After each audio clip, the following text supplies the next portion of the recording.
Sejam bem-vindos a mais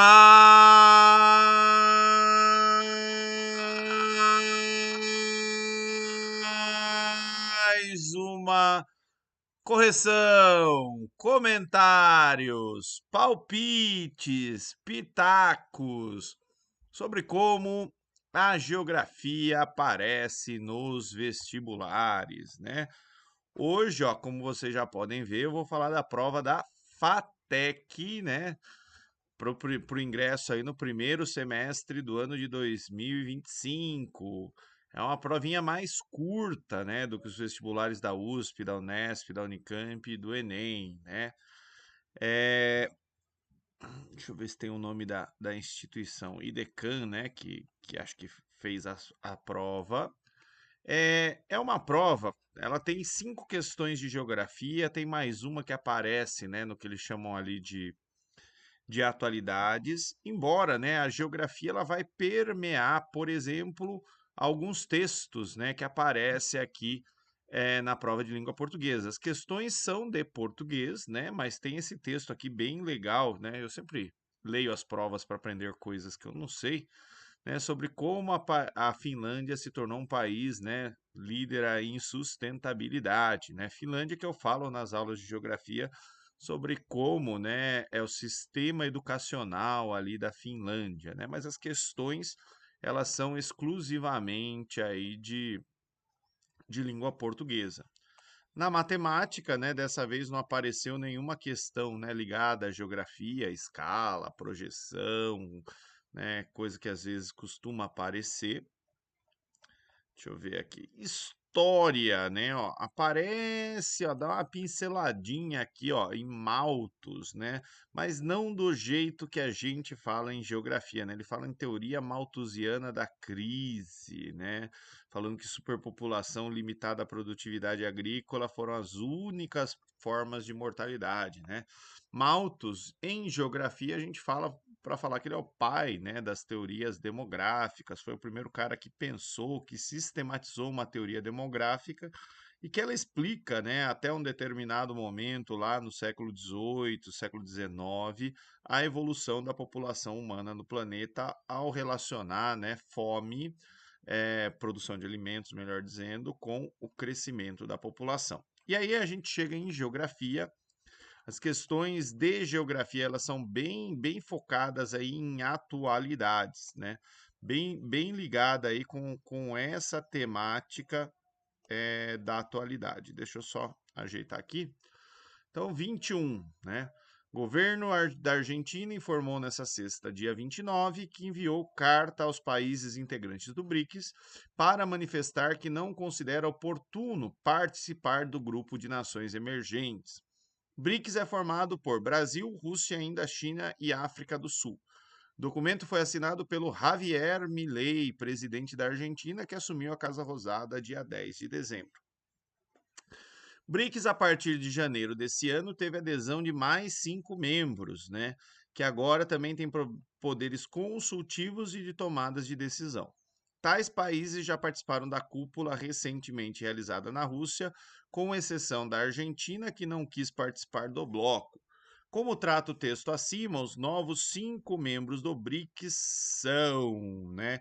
Isso aqui é notícia, né? Foi assim, se às vezes o professor está cumprindo conteúdo, né, às vezes ele não fala, né, das atualidades, né, então por isso que é importante ficar de olho nos noticiários, né. Então, os 5 países que entraram no BRICS, né, lá no ano passado, estão na letra D de dado, né. Egito e Etiópia, notem, né, que os dois têm tretas, lá no continente africano, né, relativo ali ao uso das águas do Rio Nilo. Arábia Saudita e Irã também têm tretas lá no Oriente Médio, né? Um é sunita, o outro é xiita, né? E os Emirados Árabes Unidos estão meio que no meio dos dois, né? Então é aqui a letra D de dado, né? Nenhuma das outras, né, traz ali, por exemplo, Paraguai e Uruguai são membros do Mercosul, junto com o Brasil, né? Mas não há expectativa aí de colocar Colômbia, Peru e Chile, até onde eu sei, no BRICS, né? Alemanha, Itália, Canadá são membros do G7, né? Aquele fórum dos países desenvolvidos que o BRICS tenta se contrapor, tá? Venezuela, Cuba, México, Nicarágua e Panamá. Só se tiver alguma coisa ali da América Central, né? Mas não é o caso. Embora o BRICS, o México seria talvez um membro bem interessante para o BRICS, né? Talvez até mais do que Egito e Etiópia, Arábia Saudita e Irã, né? Mas enfim. E aqui também, né? Timor-Leste é um paísinho muito pequenininho, né? Acho que não tem esse peso econômico todo. Indonésia seria uma aquisição talvez interessante para o BRICS. Nigéria também, né? Dentro ali do contexto africano, talvez a Nigéria faz mais sentido do que a Etiópia. Mas enfim, né? Não sou eu que decido essas coisas, eu não sou ninguém na fila do pão da política internacional e é a letra D de dado. Né? 22. Pequenas vilas e cidades se formaram muito cedo na história do Brasil. No entanto, a urbanização propriamente dita do território nacional acontece a partir da segunda metade do século XX, quando parte da população urbana ultrapassou a população rural. O processo de urbanização brasileiro tem características em comuns com outros países da América Latina e nações emergentes, né? De um modo geral, ao mesmo tempo que apresenta particularidades importantes. Urbanização brasileira, como o texto acima revela, teve um grande aumento a partir dos anos 50. E esse processo apresentou as seguintes características, né? É, assim, ó, se a gente vai se urbanizar nos anos 50, 60, isso vai acontecer junto com o processo de industrialização brasileira. A gente teve surtos, né, lá no século XIX, começo do século XX, mas a industrialização propriamente dita, ela vai ver ali na década de 50 e 60, principalmente no governo Juscelino, né?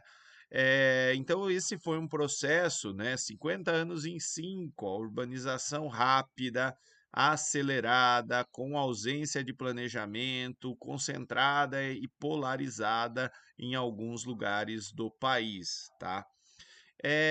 Urbanização lenta, geralmente a gente fala para os países ali da primeira revolução industrial, que gradualmente, né, foram se urbanizando, né?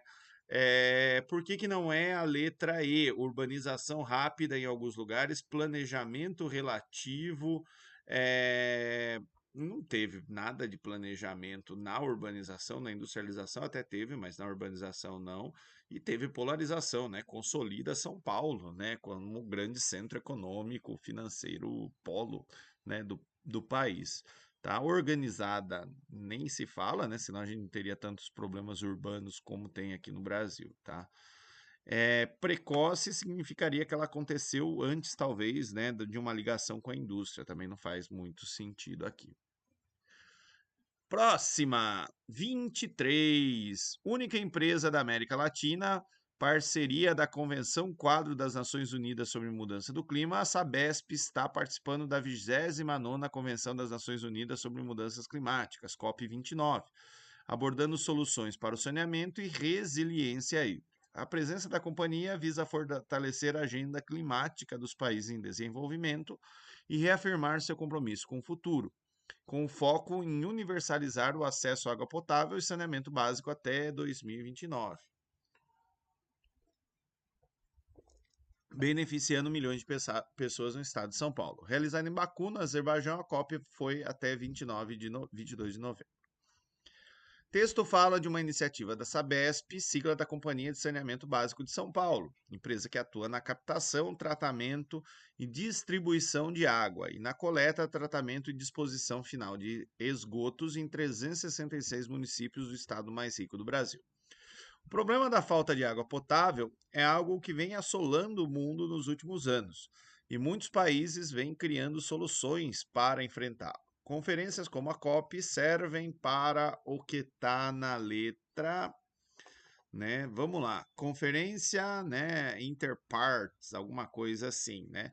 Pô, os caras estão lá discutindo, né, conversando, né? Então aqui, ó, letra A, apenas orientar os países como disciplinar o uso de seus recursos naturais e não realizar de fato nenhuma ação concreta. Aqui o nenhuma é muito peremptório.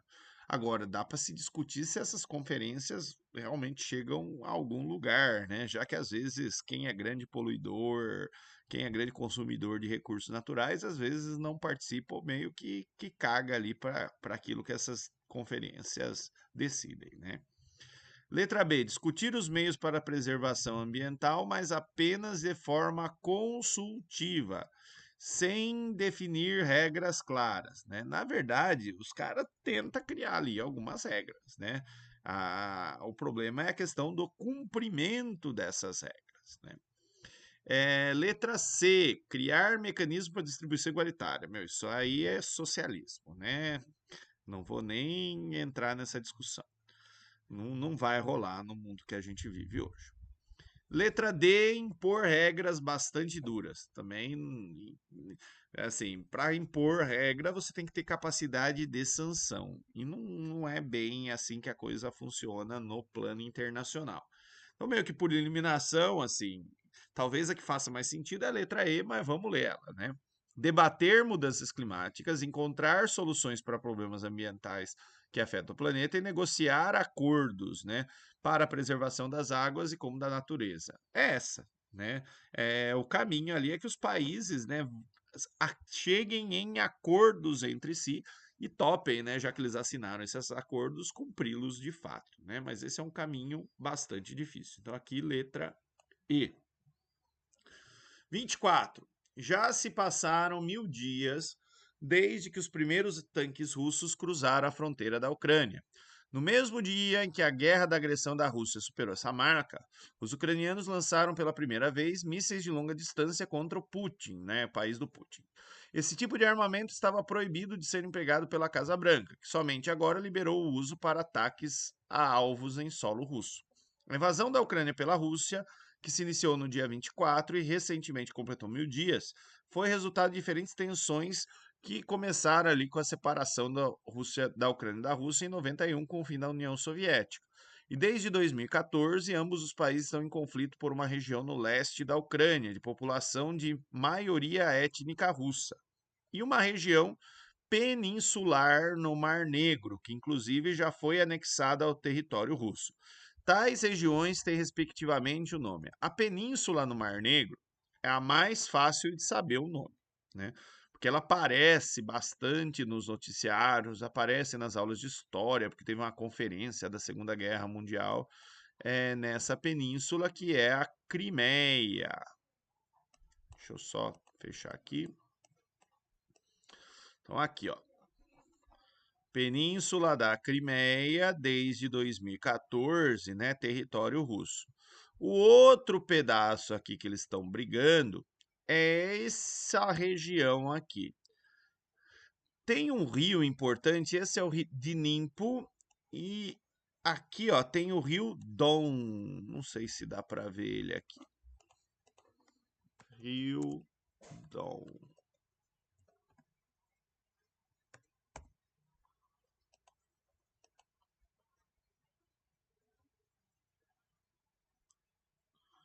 Ó, tem um rio aqui que é o rio Don. Eu acho que ele segue o curso. Deixa eu só pegar aqui, vamos ver se a gente tem um mapa do Rio Don. Ó, Dnieper e Don, eles desaguam mais ou menos no mesmo lugar ali, ó. Né, nesse mar aqui que é o Mar de Azov. Bem, então é a bacia do Rio Don, né? Então tem aqui, ó, um afluente dele que é Donetsk, Donbas, né? É Donetsk e Luhansk, as duas regiões que ficam na bacia do Don ou Donbas. Letra C de cebola. Donbas e a Península da Crimeia respectivamente. Se eles quisessem sacanear, tinha que pôr uma outra alternativa, né? Com Crimeia na frente aí ia ficar difícil. E a última questão aqui de geografia. Então, essa daqui, 25, a última questão de geografia. Inteligência artificial, IA, no mercado de trabalho, é hoje a principal responsável por mudar os paradigmas em áreas como marketing, comunicação e educação. Um estudo da McKinsey, em inglês, traz alguns indícios do potencial revolucionário dessa tecnologia entre 2030 e 2060. Espera-se que metade das atividades sejam desempenhadas por algum tipo de software dotado de IA.